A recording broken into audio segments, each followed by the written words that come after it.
আমার আল্লাহ এবং আমার নবী যদি আমার পক্ষে থাকে, আর দুনিয়ার কোনো মানুষ আমার পক্ষে থাকার দরকার নাই। কিসের নেতা আমার পক্ষে থাকবে নাকি আমার বিপক্ষে থাকবে আমার দেখার টাইম নাই। আমি দেখবো আমার আল্লাহ রাজি নাকি আমার রসুল রাজি।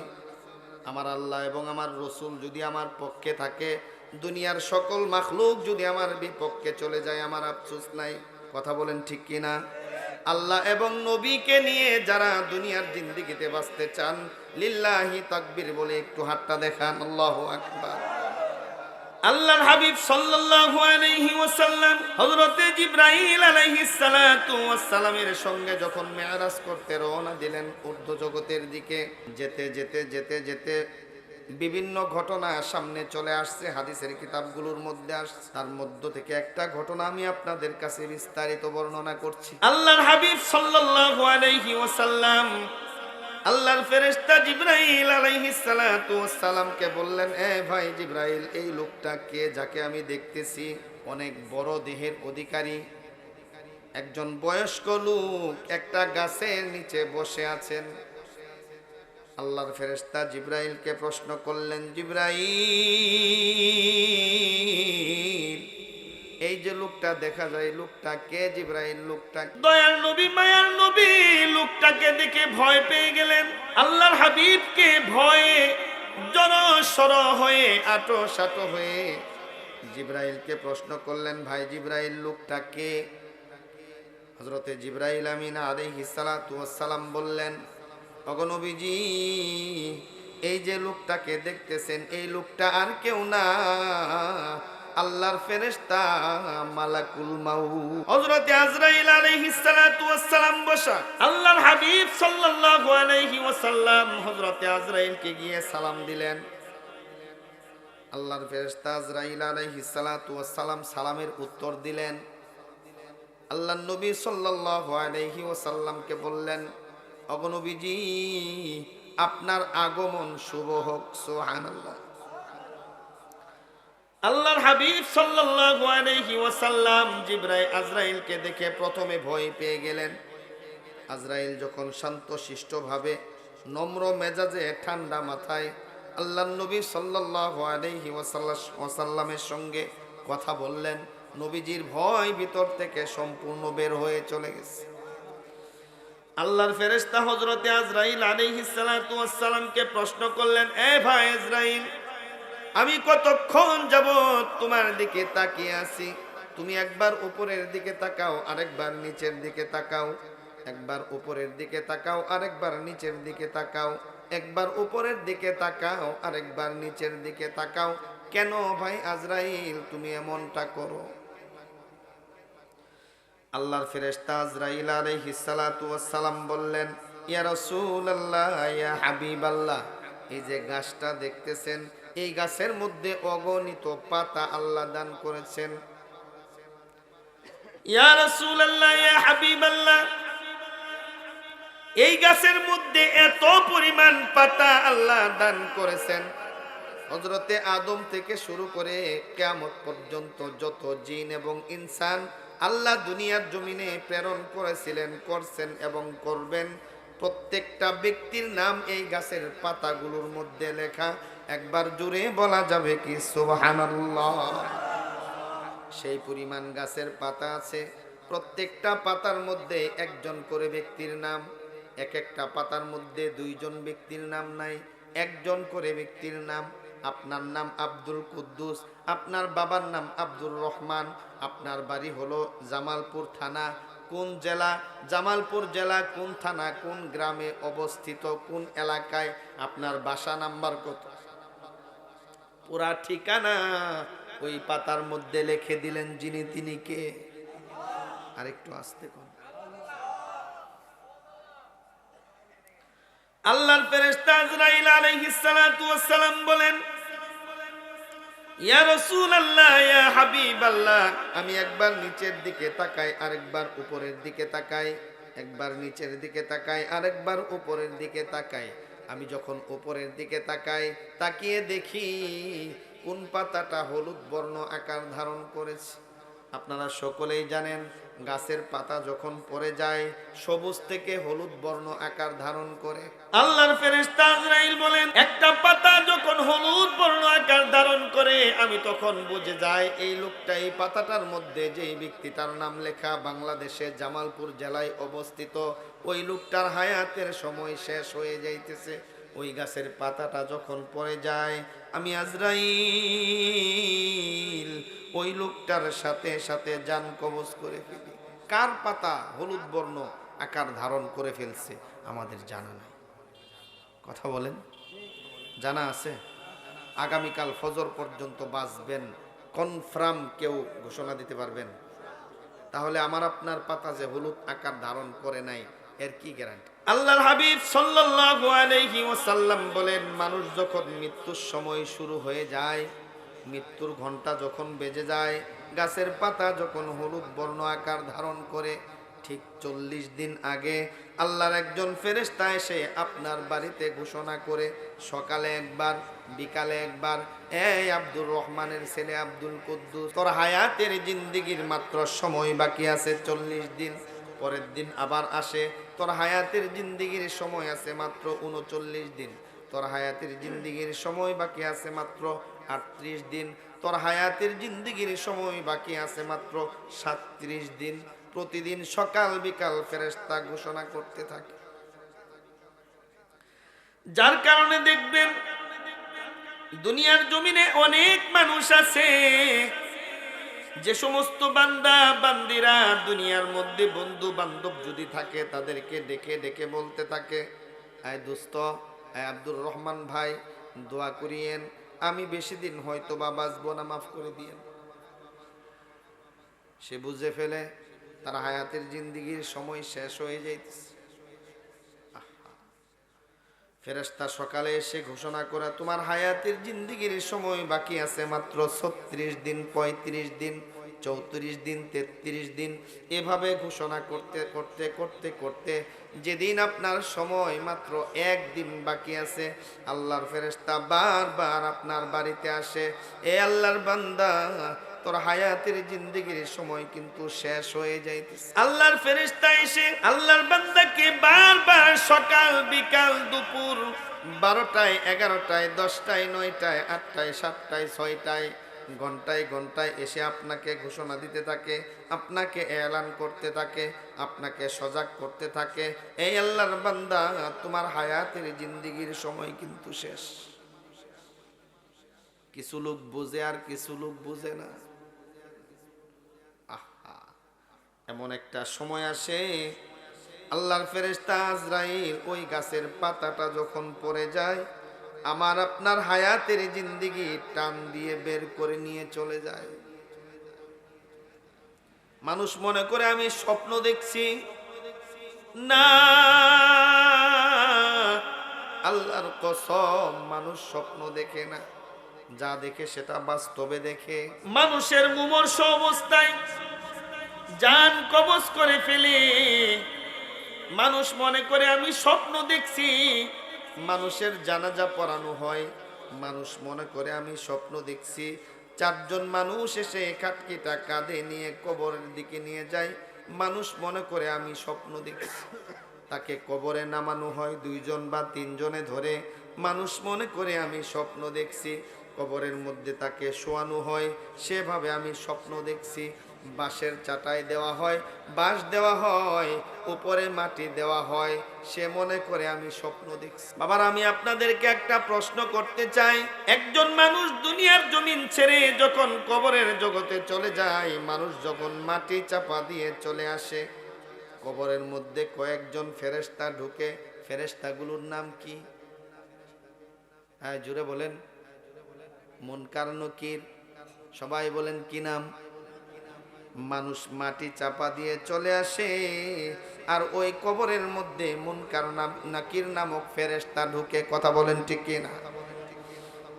আহা, সারা জীবন শুনলাম মানুষকে যখন মাটির মধ্যে চাপা দিয়ে রেখে আসা হয়, তার কবরের মধ্যে মুনকার নাকির ঢুকে প্রশ্ন করার জন্যে। এ বাবারা, জীবনে শুনছেন কিনা জানি না, মুনকার নকিরের আগে আরেকটা ফেরেশতা কবরে ঢুকে। মুনকার নকির কবরে যাওয়ার আগেই আরেকজন ফেরেশতা কবরে ঢুকে। মাইয়িতকে যখন কবরে রাখা হয়, ওই মাইয়েতের সঙ্গে সঙ্গে একটা ফেরেশতা কবরে ঢুকে যায়। সেটা মুনকার নকিরের আগে মাটি চাপা দিয়ে যখন আমরা চলে আসি, ওই ফেরেশতাটা মুনকার নকিরের আগেই কবরে ঢুকে আল্লাহর বান্দাকে উঠায় বসায়।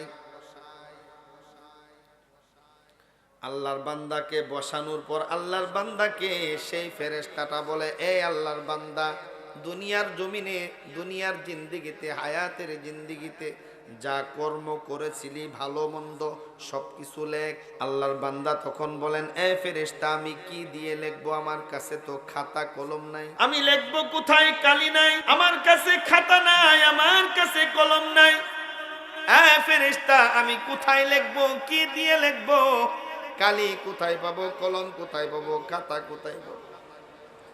আল্লাহর ফেরেশতা ডেকে ডেকে বলে, এই আল্লাহর বান্দা, তোমার কাছে কলম নাই,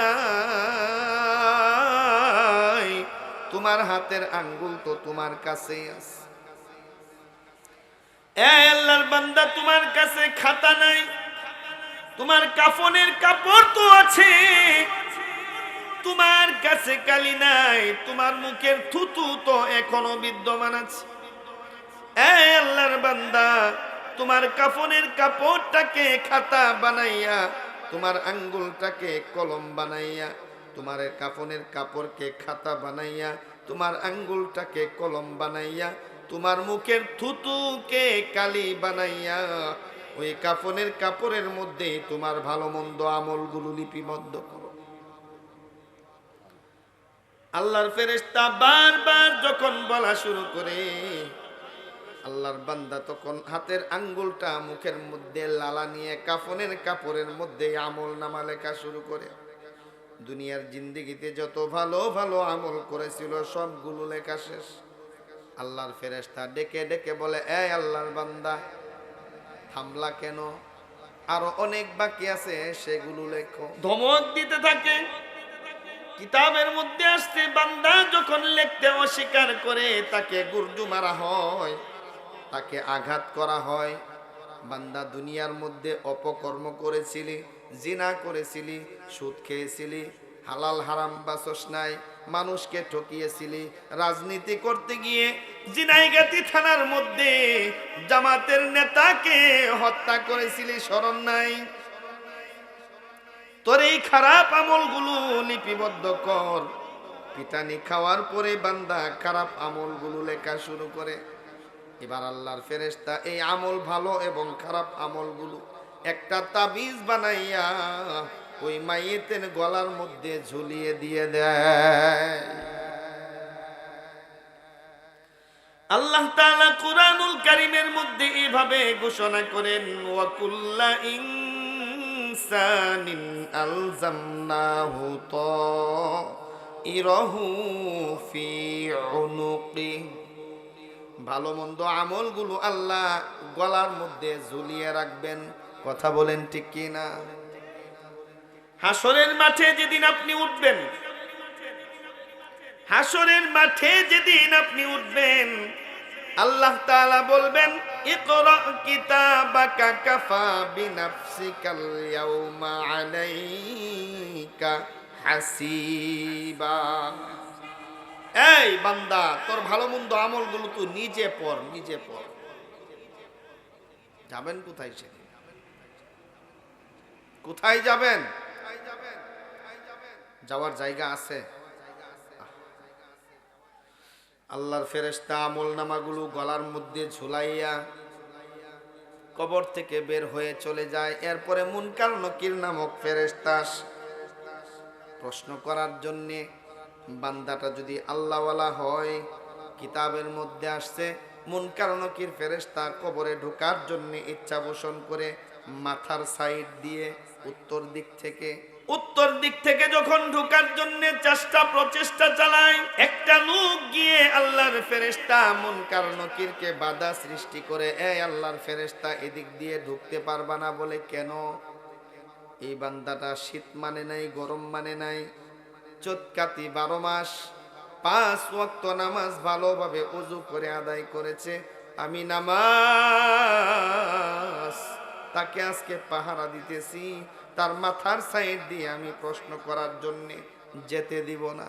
আল্লাহর হাবিব সাল্লাল্লাহু আলাইহি ওয়াসাল্লাম বলেন, ঠিক তদ্রূপ ভাবে মাথার সাইড দিয়ে যখন ফেরেশতা ঢুকতে না পেরে ডান দিক থেকে ঢোকার জন্য প্রচেষ্টা চালায়, বান্দা দুনিয়ার জমিনে থাকা অবস্থায় যত দান খয়রাত করেছিল, সদকা করেছিল, প্রত্যেকটা দান খয়রাত সদকাগুলো তার ডান দিকে গিয়ে দাঁড়ায়। আল্লাহর ফেরেশতার সঙ্গে তর্ক করতে থাকে, এই আল্লাহর ফেরেশতা, আমি পাহারা দিতেছি, এদিক দিয়ে তাকে প্রশ্ন করতে যাওয়া যাবে না। ফেরেশতা সেখান থেকেও চলে যায়, যেতে পারে না। বাম দিক থেকে ঢুকার জন্য প্রচেষ্টা চালায়, বাম দিকে গিয়ে বান্দার রোজাটা দাঁড়িয়ে যায়। আল্লাহর ফেরেশতার সঙ্গে তর্ক করে, ও আল্লাহর ফেরেশতা, এদিক দিয়ে ঢোকা যাবে না, আমি রোজা, ওয়াদা করেছি এই বান্দাকে যতক্ষণ না জান্নাতে ঢোকাবো আমি রোজা বান্দার পিছন ছাড়ব না। বাম দিক থেকেও ঢুকতে পারে না। আল্লাহর ফেরেশতা এবার পিছন দিক থেকে, পা যেদিকে আছে দক্ষিণ সাইড থেকে ঢোকার জন্য প্রচেষ্টা চালায়। বান্দা যে কষ্ট করে দুনিয়ার জমিনে থাকা অবস্থায় সপ্তাহে একবার জুমার নামাজ আদায় করেছিল, স্মরণ আসেনি? হ্যাঁ, কিছু কিছু মুসল্লি আছে, শুকুর আলী, কি আলী, জোরে কর, 7 দিন খবর নাই, শুকুর আলী আছে কিনা? জুমার নামাজ যেই বান্দারা আদায় করেছে, এই জুমার নামাজ গিয়ে বান্দার পায়ের সাইডে দাঁড়াবে, আল্লাহর ফেরেশতার সঙ্গে তর্ক করতে থাকবে, এই আল্লাহর ফেরেশতা, আমি জুমার নামাজ, বান্দাটা যত কাজই থাকুক না কেন, ব্যবসা বাণিজ্য থাক না কেন, প্রত্যেকটা কাজ ফেলে রেখে আমি জুমার নামাজকে আদায় করেছিল, সুতরাং আমি এদিক দিয়ে তোমাকে প্রশ্ন করতে দিতে দেব না। আমার এই সাইড দিয়ে তুমি বান্দাকে প্রশ্ন করার জন্য কবরে যেতে পারবে না। আল্লাহর ফেরেশতা মুনকার নকির, এই যে বান্দাটার পাহারাদার, চতুর সাইডে আছে, নামাজ রোজা হজ যাকাত গুলো যে পাহারা দিচ্ছে, এই প্রত্যেকটা পাহারাদারকেই ওই মুনকার নকির ফেরেশতা এবার নম্র আওয়াজে বলে, ও আল্লাহর ফেরেশতারা, ও আল্লাহর বান্দারা, ও আল্লাহর খাস বান্দার পাহারাদাররা, তোমরা যেই লাইনে আছো আমরাও সেই লাইনে। তোমরা যেমন এই বান্দাকে মহব্বত করো, আমরাও এই বান্দাটাকে মহব্বত করি। আমাদেরকে একটু ঢোকার সুযোগ দাও, আমরা নম্র মেজাজে শান্ত শিষ্টভাবে কয়েকটা প্রশ্ন করব। বান্দাকে কষ্ট দিব না, এমন কোন প্রশ্ন করব না যেই প্রশ্নের উত্তর বান্দা দিতে পারবে না। আমাদেরকে একটু যেতে দাও, নম্রভাবে আমরা বান্দাকে প্রশ্ন করব। এবার সবাই পাহারাদার সরে যায়, মুনকার নকির কবরের মধ্যে ঢুকে যায়। এত তাড়াতাড়ি না, মুনকার নকির গিয়ে আল্লাহর বান্দাকে প্রশ্ন করে, হে আল্লাহর বান্দা, তোমার ঈমান কেমন ছিল দুনিয়াতে? তোমার ঈমানের হালত কি ছিল দুনিয়াতে? কিতাবের মধ্যে আসছে, আল্লাহর বান্দা উত্তর দেয়, আশহাদু আল্লাহ ইলাহা ইল্লাল্লাহু ওয়া আশহাদু আন্না মুহাম্মাদান আবদুহু ওয়া রাসূলুহু। আল্লাহর বান্দা কবরের মধ্যে মুনকার নকিরকে কালিমায়ে শাহাদা পাঠ করে শোনায়। আল্লাহর 2 জন ফেরেশতা কালিমায়ে শাহাদা শুনে আল্লাহর দরবারে চলে যায়। আল্লাহ তাআলা সঙ্গে সঙ্গে ডেকে ডেকে বলে, এই আল্লাহর ফেরেশতা, আমার বান্দার কবরের মধ্যে জান্নাতি বিছানা বিছাইয়া দাও। আমার বান্দার চোখের দৃষ্টি যতটুকু দূরে যায়, ওই কবরকে ততটুকু প্রশস্ত করে দাও। আমার বান্দার কবর থেকে জান্নাত পর্যন্ত একটা সুড়ঙ্গ রাস্তা তৈরি করে দাও, যেই রাস্তা দিয়ে জান্নাতের আলো বাতাস কবরের মধ্যে আসতে থাকবে। যদি এর ব্যতিক্রম হয়, যদি এর ব্যতিক্রম হয়, তাহলে বুঝতেছেন তো, হ্যাঁ? সুতরাং ইয়াউমা নাদউ কুল্লা উনাসিম বিইমামিহিম, হাসরের মাঠে আমাকে আপনাকে আল্লাহ ডাকবেন একাকী নাকি নেতা সহ? আরেকটু জোরে কোন, আরেকটু জোরে, কি সহ? জোরে বলেন। সুতরাং নেতা এমনটাকেই বানাবো যাকে ধরলে জান্নাত পাওয়া যায়। আমার নেতা একজনই আছে, মাইজ ভান্ডার, রাজার বাবা, কুতুব বাবা, তালা বাবা, ল্যাংটা বাবা, আছে না নাই? এই জোরে কোন আছে না নাই? তারা গান কয়, কিরমান কাতিবিন রোজ হাশরের দিন, কিরমান কাতিবিন রোজ হাশরের দিন, আল্লাহর দরবারে যদি করে অভিযোগ আমি বলবো দুনিয়ায় ছিলাম খাজা বাবার লোক। নাউজুবিল্লাহ। কিরমান কাতিবিন রোজ হাশরের দিন, কিরমান কাতিবিন রোজ হাশরের দিন, আল্লাহর দরবারে যদি করে অভিযোগ আমি বলবো দুনিয়ায় ছিলাম ল্যাংটা বাবার লোক। আছে কিনা এরকম? এই ভণ্ড তুই যদি এভাবে বলতি, কিরমান কাতিবিন রোজ হাশরের দিন, কিরমান কাতিবিন রোজ হাশরের দিন, আল্লাহর দরবারে যদি করে অভিযোগ আমি বলবো দুনিয়ায় ছিলাম মুহাম্মদের লোক। এই কথা বললেও তো মাপ পাওয়ার আশঙ্কা আছে। একটু জোরে কোন ঠিক কিনা? হ্যাঁ, কি বলবেন? আমরা কার লোক? আল্লাহর লোক, আল্লাহর নবীর লোক। কথা বলেন ঠিক কিনা? আছেন তো নবীর পথে?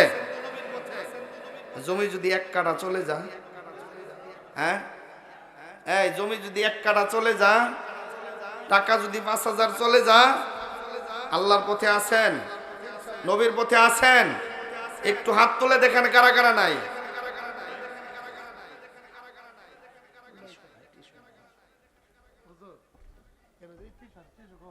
মাশাআল্লাহ, একটাও হাত তুলে নেই। হ্যাঁ, অনেক জায়গায় কইলে তো হাত তুলে ফেলে, আমরা তো একটাও হাত তুলেন নাই নাকি? একটাও তুলেন নাই? আমি দেখ কেউ না দেখার বান করছিলাম। আল্লাহর পক্ষে কারা থাকবেন? লিল্লাহি তাকবীর।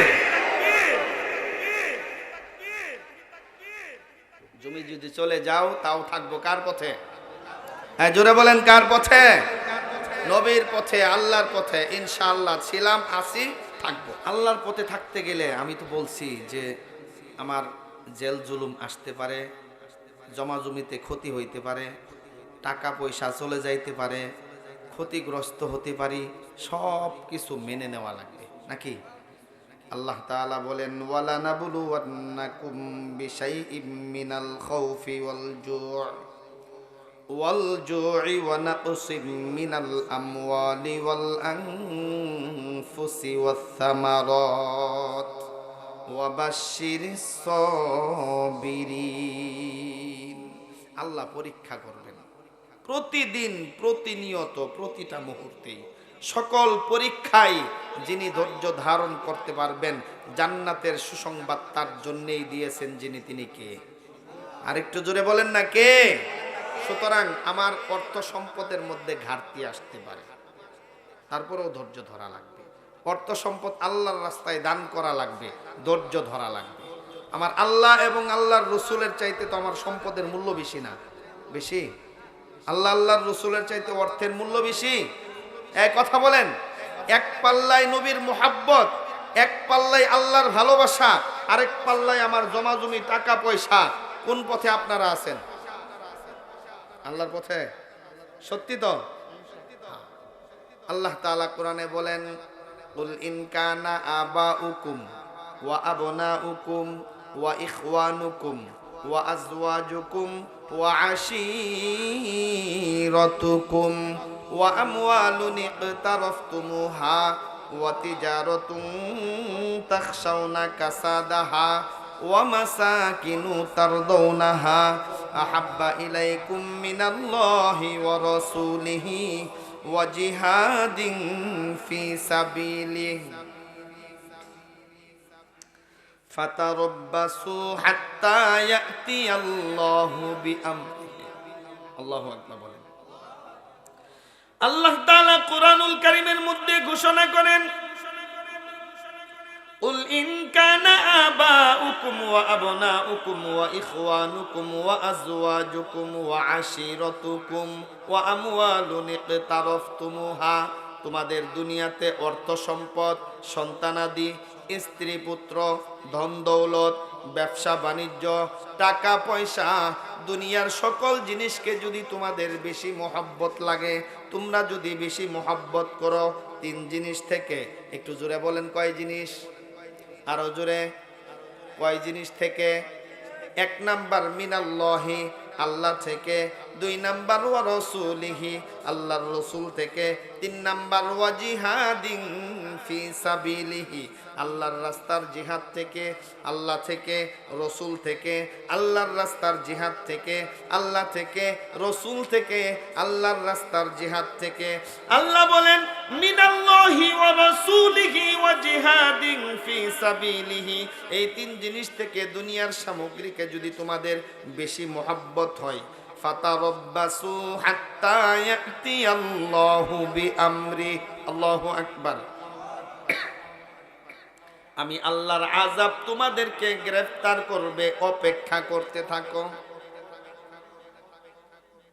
সুতরাং অর্থ সম্পদের চাইতেও বেশি মহব্বত করব কাকে? দুই নাম্বার আল্লাহর রাসূলকে। ঠিক আছে তো? আমার অর্থ সম্পদের চাইতেও নবীর মহব্বত বেশি, অর্থ সম্পদের চাইতেও আল্লাহর মহব্বত বেশি, অর্থ সম্পদের চাইতেও আল্লাহর রাস্তার মহব্বত বেশি, অর্থ সম্পদের চাইতেও আল্লাহর রাস্তার মহব্বত অবশ্যই বেশি। বেশি এই কথাটা এই ভাইয়ের মতো জোরে যদি বলেন, আল্লাহর এই কোরআনকে সাপোর্ট করা হয়, আপনারা সাপোর্ট করতে চান না? বলেন অর্থ সম্পদের চাইতেও আল্লাহর রাস্তার মহব্বত। আরো জোরে, প্রমাণ হবে একটু পরে। আর অর্থ সম্পদের চাইতেও আল্লাহর মহব্বত, আল্লাহর রাস্তার মহব্বত যে বেশি, সাহাবা আজমাইনরা নজিরবিহীন ঘটনা রেখেছেন। ছোট্ট একটা ঘটনা, কয়েক মিনিটের মধ্যে আমি শেষ করছি। আল্লাহর নবীর কলিজার টুকরা ফাতেমা রাদিয়াল্লাহু তাআলা আনহা, নাম শুনেছেন? ও মা বোনেরা ভালো করে শুনে যাও। নবীর কলিজার টুকরা ফাতিমা, আল্লাহ তাআলা বিবাহ দিলেন, আল্লাহর হাবিব বিবাহ দিলেন হযরতে আলী রাদিয়াল্লাহু তাআলা আনহুর কাছে। সংসার দীর্ঘদিন চলতেছেন। লম্বা ঘটনা সংক্ষেপ করে বলতেছি মূল কথাগুলো। দীর্ঘদিন সংসার করার পর হযরতে হাসান হুসাইন রাদিয়াল্লাহু তাআলা আনহুমা দুইটা সন্তান আল্লাহ দান করলেন। ইমাম হাসান আর হুসাইন জান্নাতে যুবকদের সর্দার। এই জান্নাতে কার সর্দার?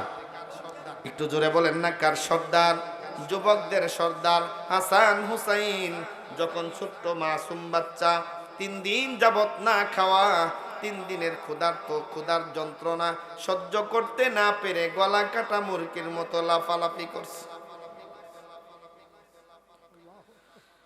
আল্লাহর নবীর কলিজার টুকরা মেয়ে ফাতিমা স্বামীকে ডেকে ডেকে বলে, আলী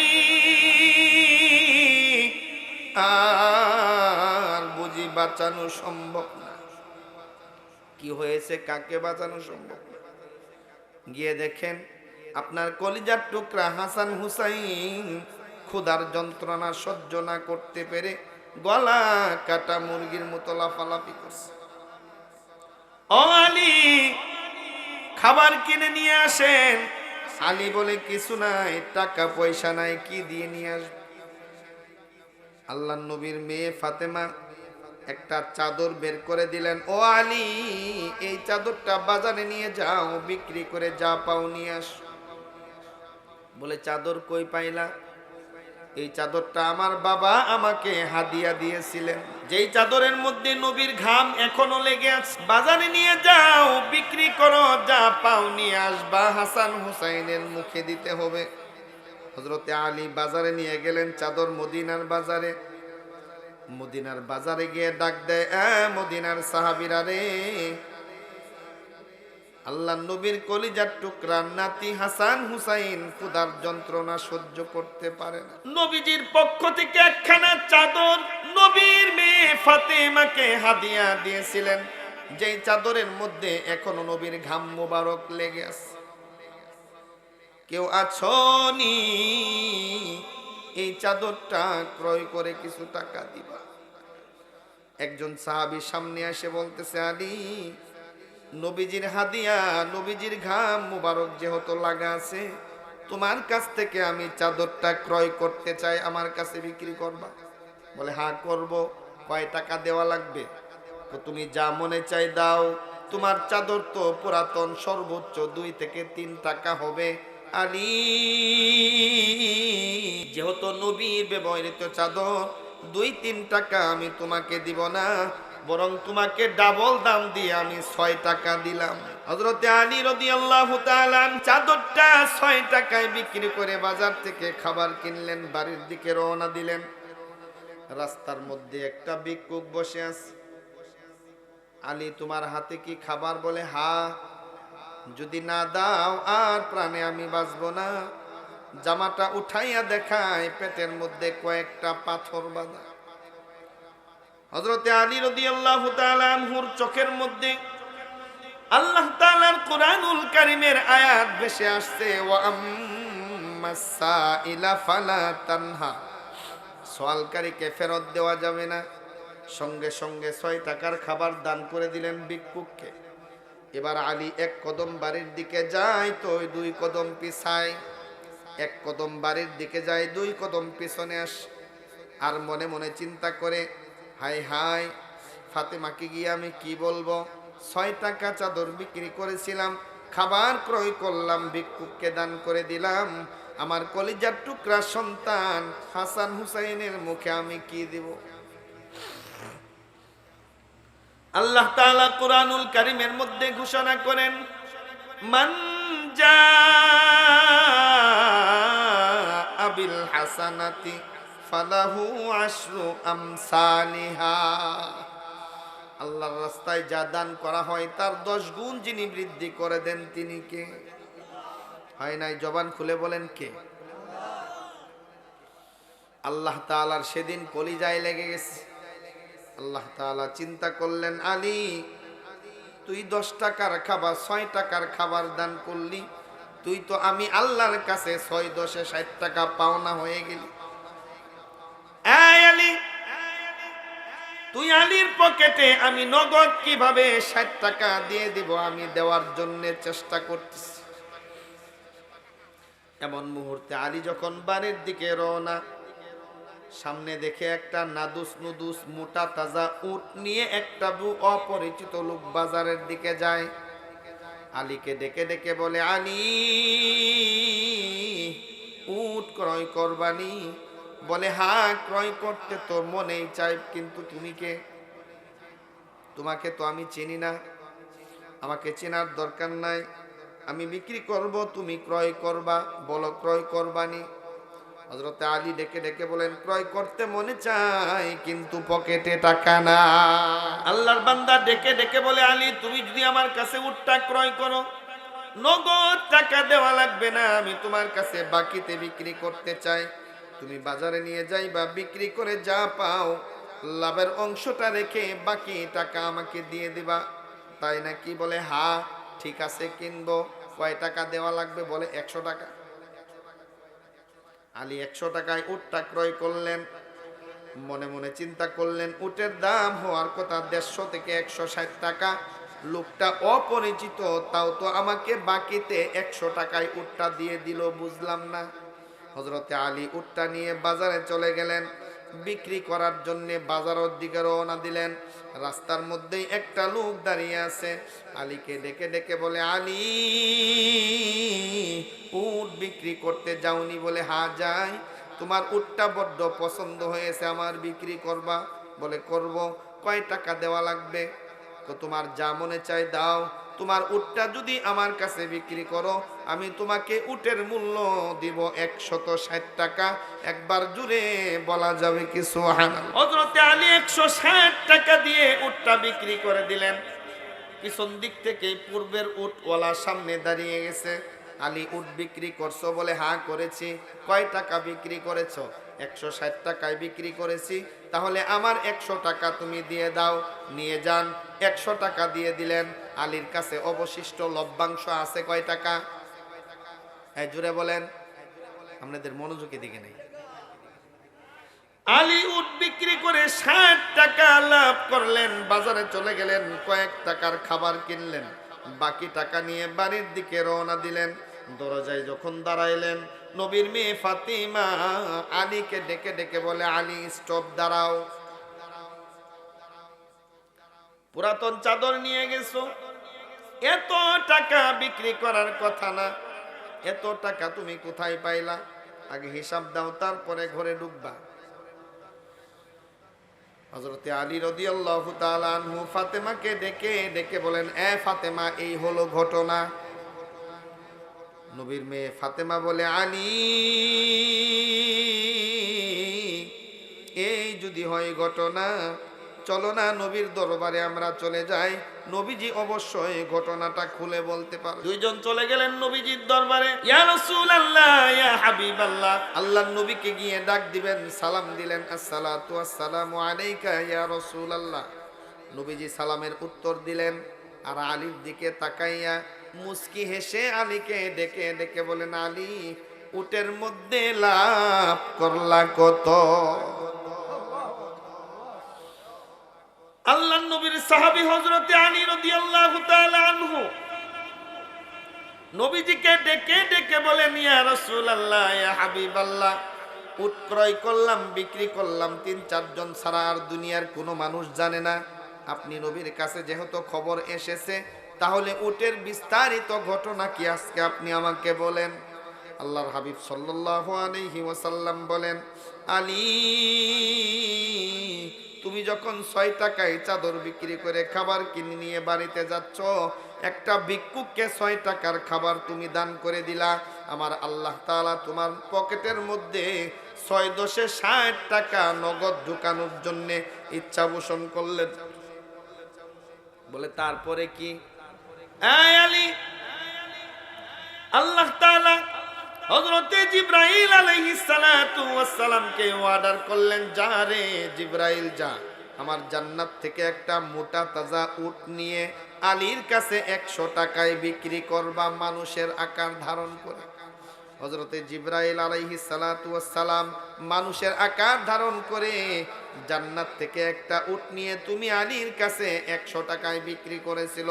এবং সঙ্গে সঙ্গে আল্লাহ তাআলা ঘোষণা করলেন, এ মিকাইল, মানুষের সূরত ধরে হযরতে আলীর কাছে থেকে সেই উটটা 160 টাকায় ক্রয় করবা।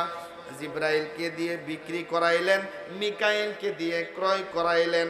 আসলে তারা মানুষ না, আল্লাহর ফেরেশতা। তুমি 6 টাকার খাবার দান করার কারণে তোমার পকেটে নগদ 6-10-60 টাকা ঢুকিয়ে দিলেন। যিনি, তিনি কে?